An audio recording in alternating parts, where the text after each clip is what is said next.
Hello students, I hope आप सब लोग ठीक होंगे। तो आप लोगों के बोर्ड एग्ज़ाम भी पास आ गए हैं और आप लोगों को प्रैक्टिकल डेट भी आ चुकी है मंडल वाइज। तो चलिए हम अपना टॉपिक शुरू करते हैं।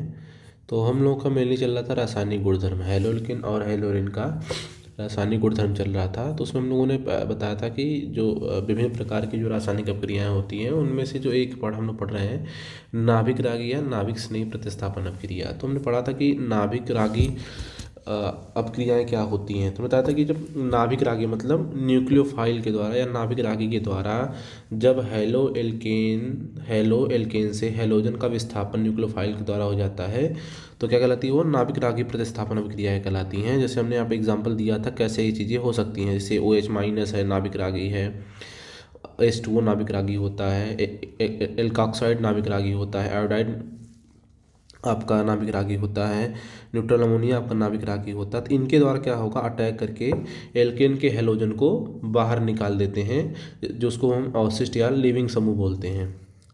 ठीक है ना। अब आइए हम लोग पढ़ते हैं, फिर आगना इसको डिटेल में अच्छे से पढ़ते हैं। तो देखिए यहाँ पे है नाभिक स्नेह प्रतिस्थापन अभिक्रिया। तो यहाँ पे देखिए डिटेल में समझते हैं कि कैसे होता है। ये आपका देखिए न्यूक्लियोफाइल है, ये न्यूक्लियोफाइल कहाँ अटैक कर रहा है, इस एल्किल समूह पर। कहाँ पर अटैक कर रहा है, इस एल्किल समूह पर आक्रमण कर रहा है।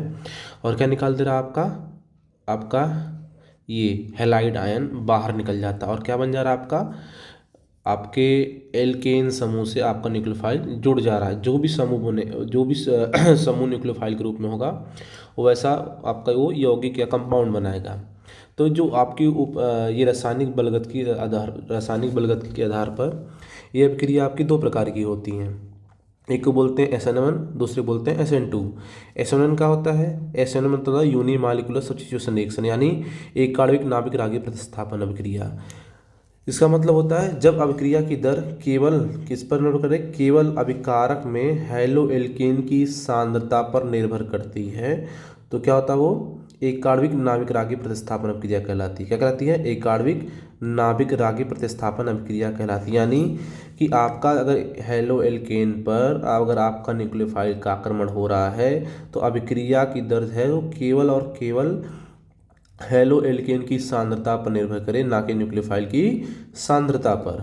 फिर हमने बताया था, देखिए ये क्या होता है, यह अभिक्रिया दो पदों में होती है। आपकी जो SN1 अभिक्रिया ये दो पदों में होती है, संपन्न होती है। प्रथम पद में क्या होता है कि आपका जो हैलाइड आयन होता है ये आपके हैलो एल्केन से निकलता है। चूँकि हैलो एल्केन से इसका बांड हैलाइड का टूटता है तो इसलिए अभिक्रिया थोड़ी मंद होती है, जिसमें आपका हैलाइड आयन बाहर निकलता है। तो इसको बोलते हैं मध्यवर्ती कार्बन आयन। जब आपका हैलाइड आयन माइनस में निकल रहा है तो कार्बन पर क्या हो जाएगा, पॉजिटिव हो जाएगा। ठीक है ना, क्योंकि आपका हैलोजन और कार्बन के बीच जो बॉन्ड बनता है, बॉन्ड में क्या होता है, इलेक्ट्रॉन पेयर होते हैं। चूँकि कार्बन ज़्यादा जो निगेटिव होता है वो आपका क्या होता है, हैलाइड होता है। तो हैलाइड क्या करता है, उस बॉन्ड के एकाकी इलेक्ट्रॉन को लेकर के बाहर निकल जाएगा। जब हैलाइड अपना इलेक्ट्रॉन के साथ साथ कार्बन के इलेक्ट्रॉन को बाहर लेकर के निकलेगा तो क्या हो जाएगा, हैलाइड पर नेगेटिव आ जाएगा और कार्बन क्या आ जाएगा, पॉजिटिव। तो क्या बन रहा है आपका कार्बोकेटायन।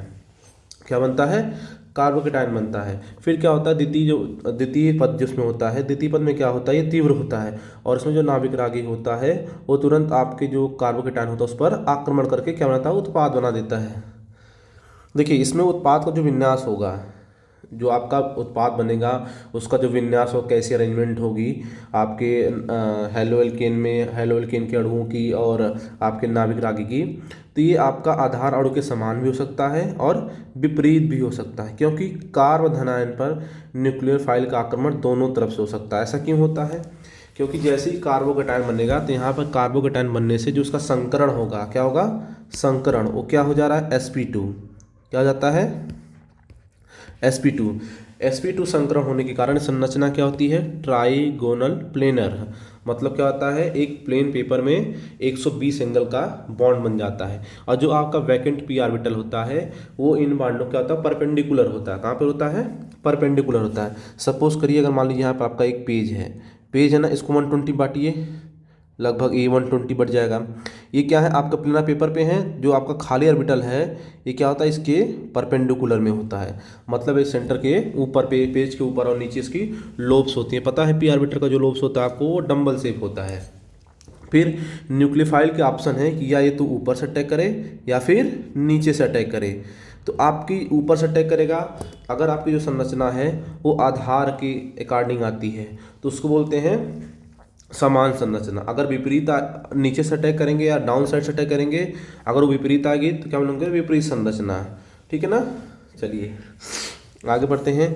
इनमें देख लीजिए जो हेलाइड की क्रियाशीलता होती है, चूँकि आपको पता है कि क्रियाशीलता मतलब क्या होता है, रिएक्टिविटी। रिएक्टिविटी मतलब क्या होता है कि जो अगर आपका स्टेबल बनेगा, ध्यान दीजिए, तभी आपका हेलाइड आयन टूटेगा। जब आपका हेलाइड आयन टूटेगा तभी आपकी अभिक्रिया होगी। तो मतलब देखा जाता है जो टर्सरी कार्बोकेटायन क्या होते हैं, वो स्टेबल होते हैं किससे, सेकेंडरी कार्बोकेटायन से। और किस सेकेंडरी किससे स्टेबल होगा, प्राइमरी से। इस हिसाब से जो आपका टर्सरी एल्किल हेलाइड होंगे वो बहुत ज़्यादा रिएक्टिव होंगे SN1 के लिए, किससे, SN2 के कंपैरिजन में। ठीक है ना। जनरली केवल इतना याद रखिएगा आप लोग, जनरली टर्सरी या सेकेंडरी आपके हेलाइड जो होंगे, एल्किल हेलाइड होंगे, वही आपका SN1 अभिक्रिया देंगे। और जो SN1 अभिक्रिया होती है वो ध्रुवीय विलायकों की उपस्थिति में ही होती है। चलिए अब आगे पढ़ते हैं SN2 के बारे में। SN2 मतलब क्या हो गया, बाई मालिकुलर सब्स्टिट्यूशन रिएक्शन। देखिए यहाँ पे क्या, 2 मतलब बाई मालिकुलर सब्स्टिट्यूशन रिएक्शन। देखिए न्यूक्लियोफिलिक होता है, न्यूक्लियोफिलिक सब्स्टिट्यूशन रिएक्शन, नाभिक रागी होता है ना। तो इसमें लिखिएगा, देखिए अभिक्रिया की दर अभिकारकों या अभिकारक अणुओं में हैलो एल्केनों के साथ साथ नाभिक रागी की सांद्रता पर भी निर्भर करती हो तो अभिक्रिया द्विक अणुक नाभिक रागी प्रतिस्थापन अभिक्रिया कहलाती है। देखिए इसमें क्या होगा, रेट किस पर निर्भर कर जाएगा, देखिए आपका किस पर निर्भर कर रहा है, एल्किल हेलाइड पर और न्यूक्लियोफाइल पर भी। इसमें देखिएगा आपका न्यूक्लियोफाइल होगा ना, वो किस पर अटैक करेगा, एल्किल पे, और ये बाहर निकलेगा। देखिए जो आपकी बाई मालिकुलर रिएक्शन होती है इसमें क्या होता है, एल्किल हेलाइड को भी आप कंसिडर करेंगे सांद्रता को और न्यूक्लियोफाइल की। तो इसमें क्या होता है, ये अभिक्रिया होती केवल एक पद में होती है। क्या होती है, एक पद में होती है। ये अभिक्रिया एक पद होती है। जब एक पद होती है तो इसमें क्या होता है कि मध्यवर्ती संक्रमण अवस्था बनता है, जिसको हम लोग ट्रांजिशन स्टेट कहते हैं। इसमें क्या होता है कि आपका जो बॉन्ड होता है, नया बॉन्ड बनना और टूटना दोनों क्या होता है, साथ साथ होता है। बॉन्ड का बनना और टूटना क्या होता है, साथ साथ होगा। तो किसका बॉन्ड बनेगा, हेलो एल्केन में कार्बन और न्यूक्लियोफाइल का। किसका बॉन्ड टूटेगा, हेलो एल्केन में कार्बन और हेलोजन का बॉन्ड क्या हो जाएगा, वो टूटेगा। जैसे देखिए ये क्या है यहाँ पर बना, ये आपका मेनली रिएक्शन होता है। इसमें क्या है, ये मध्यवर्ती बन रहा है। देखिए इसमें बंध का निर्माण हो रहा है, किसमें, एल्किल ग्रुप में, और किसमें, आपका न्यूक्लियोफाइल के बीच में। और किसके बीच में बंध टूट रहा है, ये हाइलोजन में और एल्किल ग्रुप के बीच में क्या हो रहा है, बंध टूट रहा है। इसको बोलते हैं मध्यवर्ती संक्रमण अवस्था। क्या बन जाता है, देखिए न्यूक्लियोफाइल और R से जुड़ जाता है और आपका कंपाउंड बना देता है। देखिए इसमें उत्पाद के अणु का विन्यास आधार अणु से हमेशा विपरीत होगा। मतलब आपका जो न्यूक्लियोफाइल होगा हमेशा आपका हाइलोजन की दिशा के विपरीत ही आक्रमण करेगा। समझ गए ना, मतलब विपरीत का मतलब हो गया हमेशा 180 डिग्री पर ही वो आपका आक्रमण करेगा। और इसे ही आपको वाल्डन प्रतिलोमन कहते हैं। वाल्डन प्रतिलोमन समझिए, जैसे आप लोगों का छाता है, जब आप लोग बारिश में छाता खोलते हैं, लेकिन जब आपकी आधी तेज चलती है तो छाता क्या होता है, उलट जाता है ना। तो उलट जाता है क्या, एकदम आपका जस्ट उल्टा हो जाता है, उसे बोलते हैं वाल्डन इन्वर्जन। ठीक है ना। सेम ऐसे देखिए यहाँ पर आपका न्यूक्लियोफाइल है, ये आपका देखिए यहाँ पे है आपका क्या है, हेलोजन है। हेलोजन है ना, मतलब हेलाइड आयन है, हेलाइड है। अब आपका क्या करेगा, जो हेलाइड सॉरी हेलाइड है, तो न्यूक्लियोफाइल हमेशा इसके विपरीत क्या है, 180, ये है डायरेक्शन, यहाँ से अटैक करेगा। और देखिए यहाँ पे क्या हो गया, आपका तुरंत वाल्डन इन्वर्जन हो जाएगा।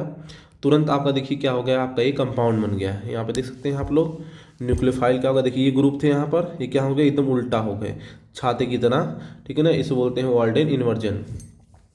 देखिए इसकी जो क्रियाशीलता होती है एल्केन अणुओं की, वो हमेशा SN1 के विपरीत होती है। क्यों, क्योंकि ऐसा होता है, क्योंकि ये क्या होता है, बाई मालिकुलर होता है।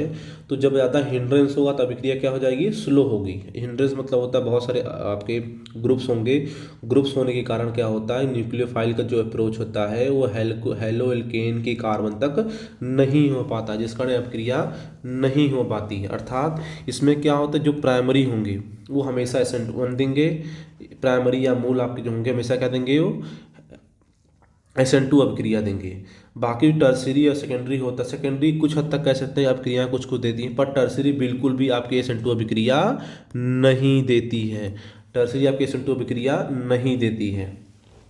चलिए, अब आपके जो कंपाउंड्स बनते हैं, देखिए उनकी संरचना होती है। संरचना किसमें होती है? आपको त्रिविम क्षेत्र में, स्पेस में कैसी हो सकती है? देखिए उसके आधार पर हम लोग बताते हैं कि प्रकाश समावता पहले क्या होती है, समझ लीजिए। प्रकाश समावता क्या होती है पहले देखिए, आइए। प्रकाश समावता देखिए, समान अणु के वे यौगिक जिनके विलयन में जिनके विलयन से समतल ध्रुवित प्रकाश को गुजारे जाने पर प्रकाश के तल को घुड़ित करते, मतलब वो घुमा देते हैं। इस प्रकार के यौगिक को ध्रुवण गुणक यौगिक कहते हैं। दो या दो से अधिक कार्बनिक यौगिक जिनके अणुसूत्र तथा संरचना सूत्र समान हो, अणुसूत्र तथा संरचना सूत्र समान हो, परंतु एक बहुसंयोजी कार्बन परमाणुओं के चारों ओर भिन्न भिन्न समूह या परमाणुओं की आकाशीय व्यवस्था भिन्न भिन्न हो, वो प्रकाशिक समावता कहलाती है। अर्थात इसका कहने का मतलब है कि अगर आपका एक अणु है, जो यौगिक है, यौगिक में आपको पता ही अणु से मिलकर बनते हैं, तो आपका अणु ही मिलनी आपका यौगिक कहलाते हैं। देखिए ध्यान से, उसमें क्या होगा, जो संरचना होगी उनकी, वो संरचना आपका क्या होगी, स्पेस में क्या हो, आपके कार्बन परमाणुओं की संरचना अगर भिन्न भिन्न होती है, क्या हो जाते हैं, भिन्न भिन्न, सब कुछ उनके सूत्र समान हो किंतु संरचना क्या हो, वो अलग अलग हो, तो बोलते हैं उनको प्रकाशिक समावता है। और देखिए यहाँ पे जो तारांकित कार्बन किया गया है, तारांकित कार्बन चारों संयुक्ताएं क्या है, भिन्न भिन्न है, क्या है, भिन्न भिन्न है। देखिएगा, अब देखिए यहाँ पर ये आपका है, देखिए कार्बन की चारों संयुक्ताएं भिन्न होने के कारण इनके द्वारा प्रकाशित समावता एवं ध्रुवता प्रदर्शित होगा। मतलब आपका प्रकाशित समावता उन्हीं के द्वारा प्रदर्शित किया जा सकता है, ऑप्टिकल आइसोक्रियता, जो आपके कायरल कार्बन, कायरल का मतलब होता है जिनमें चारों कार्बन की संयुक्ताएं क्या हो, भिन्न भिन्न हो। जैसे देखिए यहाँ पर क्या है, हाइड्रोजन, यहाँ भी क्या है, हाइड्रोजन, यहाँ भी क्या है, CH3, यहाँ भी क्या है, CH, ये क्या है आपकी, एक सेकेंड, लगता कुछ गलत बना दिया है, यहाँ एक CH3 कर लीजिएगा और यहाँ पे OH होगा, सॉरी, यहाँ आप लोग OH कर लीजिए। देखिए यहाँ पे क्या कर लेंगे, OH कर लेंगे, तो यहाँ पे क्या है, चारों ग्रुप क्या है, अलग अलग। चारों ग्रुप जब अलग अलग हैं तो क्या हो गया, आपका प्रकाशिक समावता दिखाएगा। इसमें आपके चारों, देखिए दो ग्रुप अलग अलग हैं पर ये हाइड्रोजन और ये हाइड्रोजन क्या समान है, तो आपका जो है कार्बन की चारों संयुक्ता क्या है, भिन्न भिन्न ना होने के कारण इनके द्वारा प्रकाशिक समावता प्रदर्शित नहीं किया जाएगा। अब देखो प्रकाश सक्रियता क्या होती है, वे यौगिक जो समतल ध्रुवित प्रकाश के तल को घुमा देने के गुण को प्रकाशिक समावता कहते हैं। देखिए या ये दो तरीके में घुमा सकते हैं, या तो वामावर्त मतलब क्लॉकवाइज, सॉरी वामावर्त मतलब एंटी क्लॉकवाइज, ठीक, या घुमा सकते हैं, या फिर दक्षिणावर्त में घुमाएंगे क्लॉकवाइज, ठीक है ना, उनको बोलते हैं प्रकाशिक समावता। वो कौन से घुमाएंगे, कौन से ऐसे यौगिक होंगे जो प्रकाश के घुमा सकते हैं, जो कायरल होंगे। कायरल कब देखिए क्या होता है, वे कार्बनिक यौगिक जिनमें उनके अणुओं में कम से कम एक कार्बन परमाणु असम्मित उपस्थित हो। असम्मित का मतलब जिसकी चारों संयुक्ताएं अलग अलग हो, उस कार्बन को किरेल कार्बन कहते हैं। देखिए यहाँ पे क्या है, चारों संयुक्ताएं क्या क्या है, अलग अलग है, तो क्या उसका कार्बन होगा, किरेल कार्बन। फिर देखिएगा, वे वस्तुएं जो अपने दर्पण प्रतिबिंब पर अध्यारोपित नहीं होती, यानी दोनों हाथों के समान, कायरल कहलाती है। मतलब अगर आपका ऐसा वस्तु है जो मिरर इमेज है, मतलब दर्पण प्रतिबिंब है, किंतु उन दोनों को आपस में अध्यारोपित नहीं कर सकते। अध्यारोपित का मतलब होता है कि हमेशा एक के एक पर क्या करते हैं, एकदम रखने पर वो दोनों समान रूप से हो जाए। जैसे अगर आपका एक ग्लास है, ग्लास का क्या है, अगर आप ग्लास लेंगे उसका मिरर जब क्या हो जाएगा, दूसरा ग्लास हो जाएगा। अगर उन दोनों को रखेंगे ना, एक पीछे रखेंगे, तो क्या हो जाएगा, दूसरा वाला ग्लास को छिप जाएगा। क्या हो जाएगा, छिप जाएगा। क्यों, क्योंकि वो ग्लास की संरचनाएं क्या एकदम समान है, और समान होने के कारण एकदम प्रॉपर एक दूसरे के पीछे आ जाएंगे। पीछे मतलब क्या होता है, वो आपके एकदम अध्यारोपित हो जाएंगे, तो आपका आगे वाला पीछे वाले को छिपा ले जाए, उसको बोलते हैं अध्यारोपण करते हैं। और देखिए, तथा वे अपने दर्पण प्रतिबिंब पर अध्यारोपित हो जाते हैं, उन्हें एक कायरल कहते हैं। समझ गया ना। जैसे देखिए यहाँ पे आपका है प्रोपेन, इसके जो कंपाउंड है इसका नाम है प्रोपेन टू ऑल, में असम्मित कार्बन परमाणु नहीं है। असममित मतलब समझ रहे हैं, मतलब चारों आपकी संरचनाएं अलग अलग नहीं है। देखिए यहाँ पे क्या है CH3 है, यहाँ भी क्या है CH3 है, दो समान हो गए ना, इसलिए आपका असममित कार्बन नहीं। असममित का मतलब क्या है, आपका कायरल कार्बन नहीं है, क्योंकि चतुष्फलकी कार्बन परमाणु से जुड़े चारों समूह असमान नहीं है। हम दर्पण प्रतिबिंब को ख को एक, देखिए का दर्पण प्रतिबिंब क्या है, ख है, का दर्पण प्रतिबिंब क्या है, खा है, खा को हमने 180 घुमाया, क्या मिल गया हमको, गा मिल गया, क्या मिल गया, गा मिल गया। अब जब 180 घुमाते हैं तो जो प्राप्त संरचना ग है, ग को का पर अध्यारोपित कर सकते हैं। आप देख सकते हैं का और गा मेनली एक ही कंपाउंड है, अध्यारोपित कर सकते हैं, अतः ये क्या है, प्रोपेन 2 आलेख एक कायरल अणु है।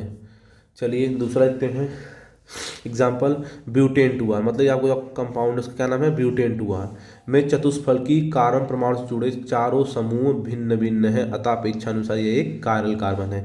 देखिए यहाँ पर क्या है CH3, यहाँ पे क्या है C2H5, यहाँ क्या हाइड्रोजन है, क्या है OH, चारों संयुक्ता क्या है, अलग अलग है, चारों संयुक्ता अलग अलग होने के कारण क्या है, कायरल मॉलिक्यूल है। का के प्रतिबिंब ख, देखो का प्रतिबिंब क्या है, ख को 180 डिग्री घुमाने पर ग प्राप्त होता है, ग को क पर अध्यारोपित नहीं कर सकते। देखिए क और आपका ग ये दोनों कंपाउंड अलग अलग नहीं है। इसमें क्या है कि आपका जो C2H5 वो बिलो द प्लेन है, मतलब आपके जो अगर आप कॉपी है कॉपी के नीचे है, और यहाँ पर आपका का में क्या है, जो C2H5 वो कॉपी से ऊपर है, तो क्या ये दोनों एक दूसरे पर अध्यारोपित हो सकते हैं, नहीं हो सकते हैं, ठीक है ना।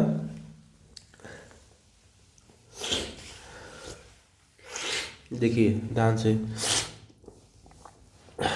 चलिए अब देखिए इनेंस्यूमर कहते हैं, इनेंस्यूमर क्या होते हैं, त्रिविम क्षेत्र में समान अणु के, त्रिविम क्षेत्र में समान अणु के दर्पण प्रतिबिंब जिन्हें एक दूसरे पर अध्यारोपित नहीं किया जा सकता है, उन्हें हम प्रतिबिंब रूप या इनेंस्यूमर कहते हैं। अर्थात आपका जो कोई अणु होगा जिसका समान होगा, लेकिन उसका संरचना आप बनाएंगे, संरचना उसका जो प्रतिबिंब की बनेगी, अगर वो संरचना और प्रतिबिंब संरचना दोनों एक दूसरे पर अध्यारोपित नहीं होती हैं, तो क्या कहलाएंगे, एक दूसरे के इनेंसियोमर हैं। क्या है, इनेंसियोमर है।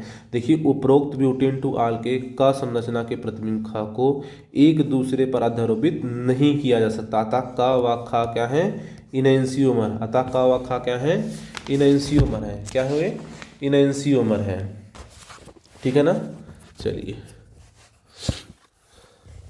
दूसरा क्या है, हाथों के दर्पण प्रतिबिंब को का एक दूसरे पर अध्यारोपित नहीं किया जा सकता है, वे एक दूसरे के इनेंस्यूमर। आप लोग पता है कि अगर आप लोग मिरर में सामने खड़े होंगे, अगर अपना हाथ उठाएंगे, राइट हाथ उठाएंगे तो आपका लेफ्ट दिखेगा, दोनों एकदम क्या होंगे, समान रहेंगे, लेकिन वो क्या आपका राइट रहेगा, क्या होगा, लेफ्ट होगा। जब ऐसा होगा तो इन दोनों समान प्रतिबिंब है, लेकिन अगर एक दूसरे पर अध्यारोपित नहीं हो सकते हैं, ठीक है ना। Happy learning. आप उम्मीद है कि आप लोगों को समझ में आए। जब समझ